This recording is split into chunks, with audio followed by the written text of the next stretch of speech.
include leisure education, therapeutic recreation, life education, and I would like to hear more about this topic from the professor, if you have more time. Information education, game-based learning, and adapted physical education. Dr. Chiang, we can start if you are ready. Okay. Hello, welcome everyone. My name is John from National Taiwan Normal University, and I'm also the editor of the International Journal of Research in Education and Sciences. Today, the topic what I to present is what educators can do to advocate and ensure the educational rights for students with disabilities.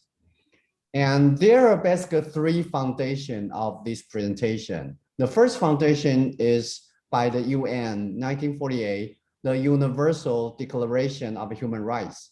So the declaration really shows that we human, everybody have the equal rights to live on this earth. So this is it's a milestone document in the history of the human rights.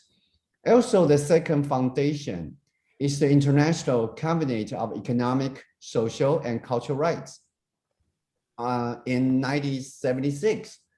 This convention really talk about the compulsory primary education free of charge, and also focus on the principle of the compulsory education free of charge for all.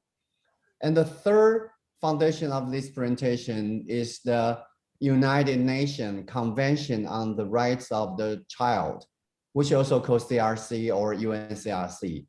Under the Article 2, the article tried to the convention really try to focus on each child within their jurisdiction without discrimination of any kind, irrespective of the child's or his or her parents or legal guardians' race, color, sex, language, religion, political, or other opinion, such as national, ethnic, or social origin, poverty, disability, birth, or other status.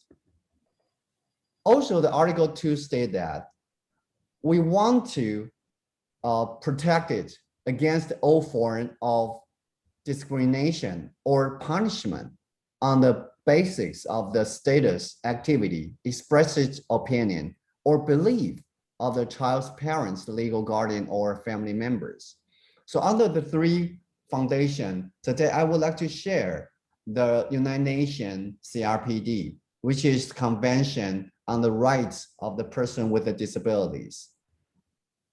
I'd like to talk very basic of the CRPD, maybe for lots of educators may know.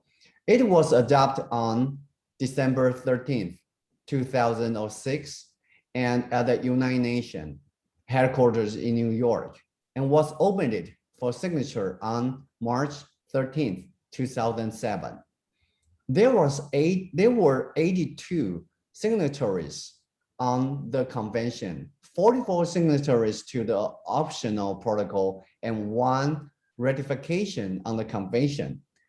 This is the greatest number of the signatories in history to a UN convention on its opening day. So it's quite important. And also it is the first comprehensive human rights treaty on the 21st century and the first human rights convention to be opened for signature by regional integration organizations, such as Taiwan. We also signed that.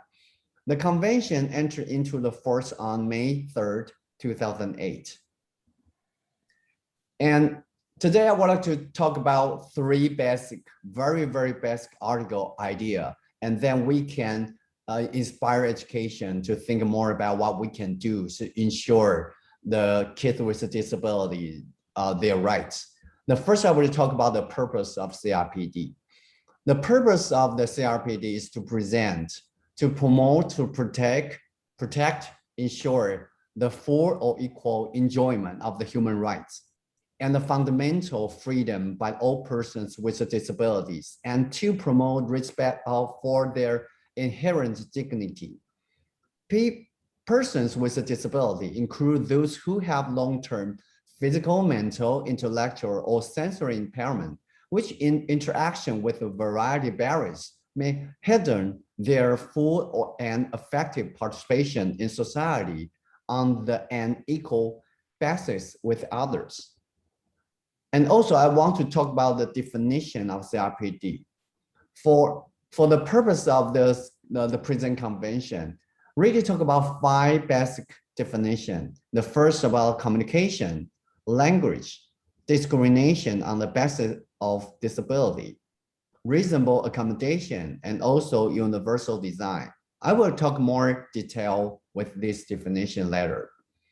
And also, I want to talk about the Article 3. It's the general principle of CRPD. Really talk, there are 8 basic the general principle of CRPD. The first one is respect for the inherent dignity. Individual autonomy includes the freedom to make one's own choice and independence of person. The second is non-discrimination.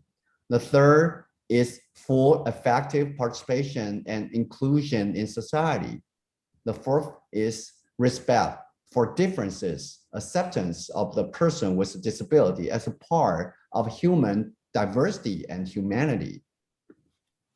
The fifth is the equality of opportunity and also accessibility, equality between the man and woman.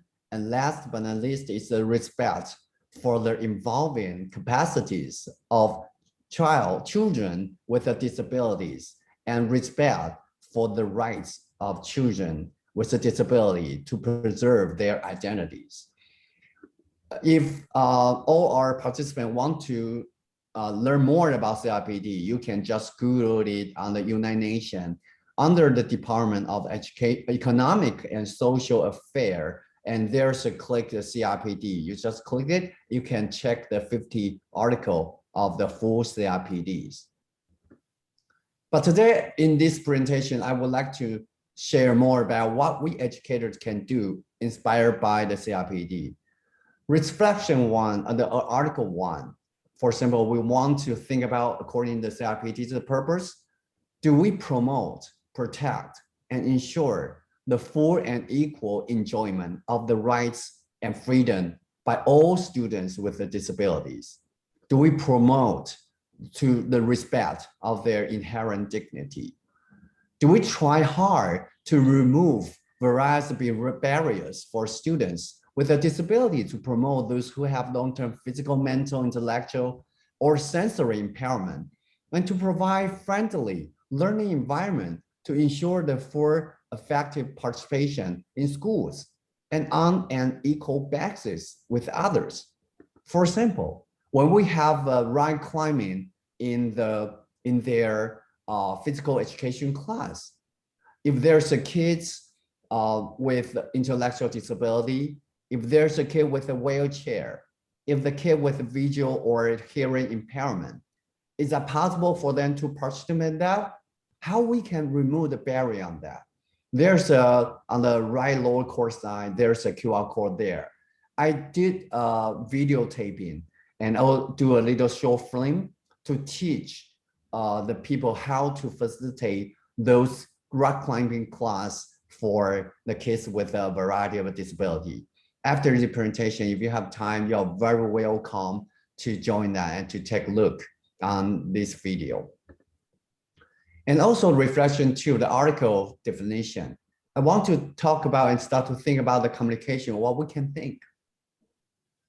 Do we provide a variety of teaching methods, including different language, display of text, braille, text communication, large print, accessible multimedia, as well as written, audio, plain language, human reader, or argumentative and alternative models, means, or formats of communication, including accessible information and communication technology to our students with disabilities.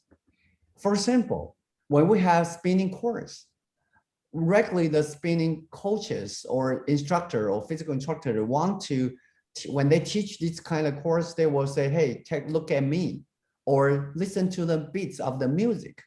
but how we can help them, help the kids with a visual impairment, they won't be able to see. How about we can help the kids with a hearing impairment? They cannot really get the beats of the music. There's so many ways we can solve this challenge. We can overcome this challenge.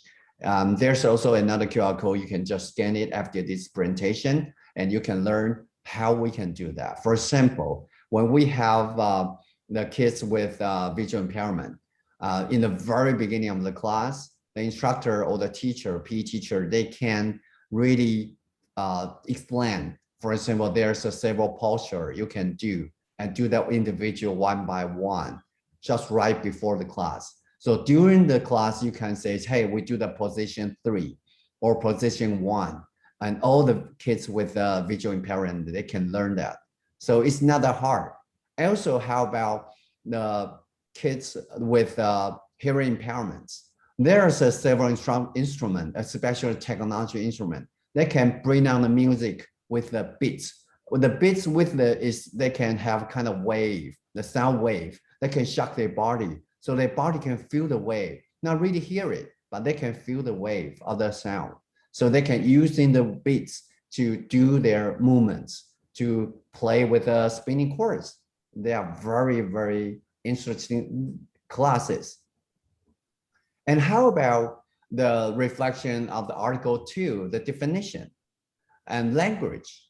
Do we provide spoken and signed languages and or other forms of non-spoken language to our students with disabilities?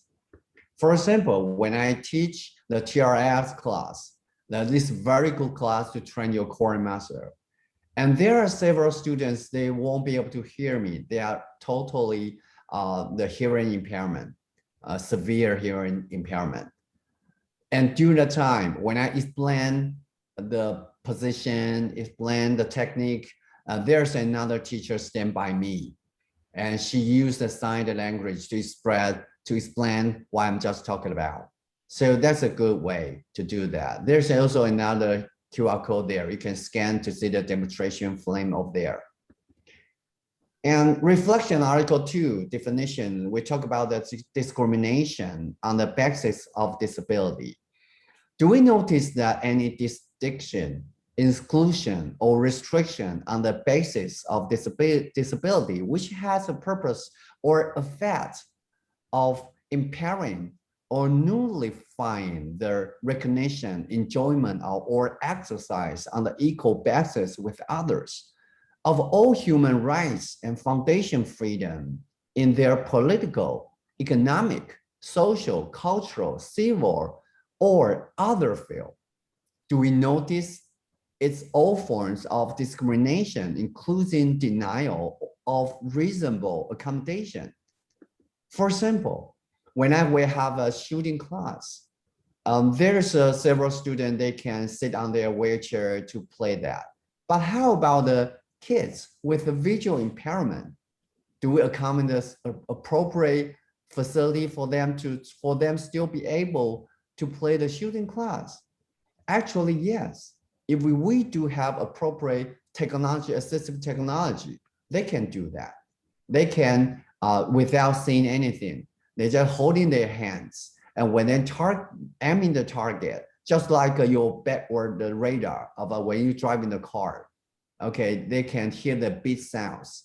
When the beat sounds just like a B, very long, slow, and they can notice about that, okay? And they can notice that they are not aiming the target. When they hear a very high-pitched sound, which means that they are very close to the center, and that's the time they click it and to do the shooting.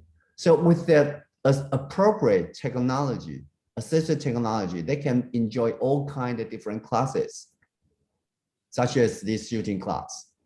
And also reasonable accommodation. Do we provide necessary and appropriate modification and adjustments, not imposing a disproportionate or underburden where needed in a particular cases, to ensure the person with a disability the enjoyment or exercise on the equal basis with others of all human rights and fundamental freedom. This is a demonstration what I did before. There's a student with a visual impairment. She longed for the yoga class for a long time, but there's not many yoga instructor can teach her how to do that. So actually we have the peer just stand by her and try to use the body touch technique to teach how she can adjust the body position. And she enjoyed that so much. Okay, there's another video, you can check it and just scan the QR code. And also how we think about universal design. Do we even consider the design of the product, environment, program, and services in learning environment to be usable by all students to the greatest extent possible without the needs for adaptation or specialized design, which is anything we design for everybody, not design for regular or somebody, just all the kids with a disability, they also can use that. So the universal design should not exclude assistive device for a particular group of the person with a disability where that is needed. For example, we all know that triathlon is very hard, but actually recently in the past 2 years, I took, I just recall all the different students with visual impairment, hearing impairment, physical disabilities, amputees, and also intellectual disability, all the students with me to join the triathlon, the Ironman competition. This is about that 2 years ago, I took them to the Ironman 70.3, the half Ironman competition. There's a QR code, you can scan it, you can watch all the documentary, how we do it. So according to that, we try to accommodate that as possible as like we can do. And also reflection on Article 3, there are some principles. We need to respect the inherent dignity, students' autonomy, including their freedom to make their own choice and independence. Just listen to them.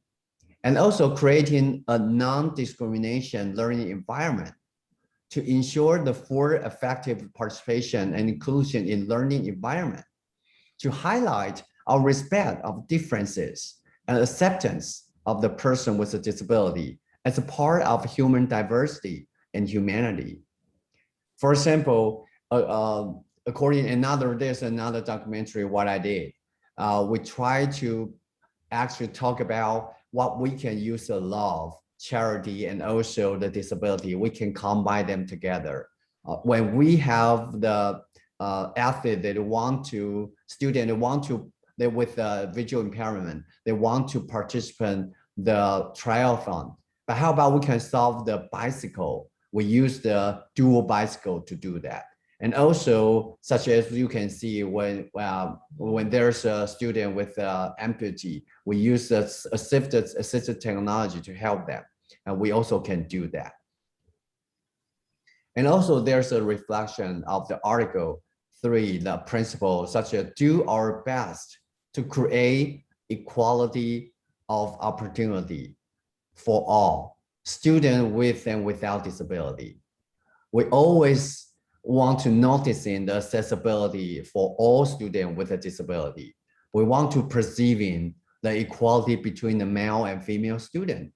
The last but not least is respecting the evolving capacities of the children with a disability and respect the rights of children with a disability and to preserve their identity.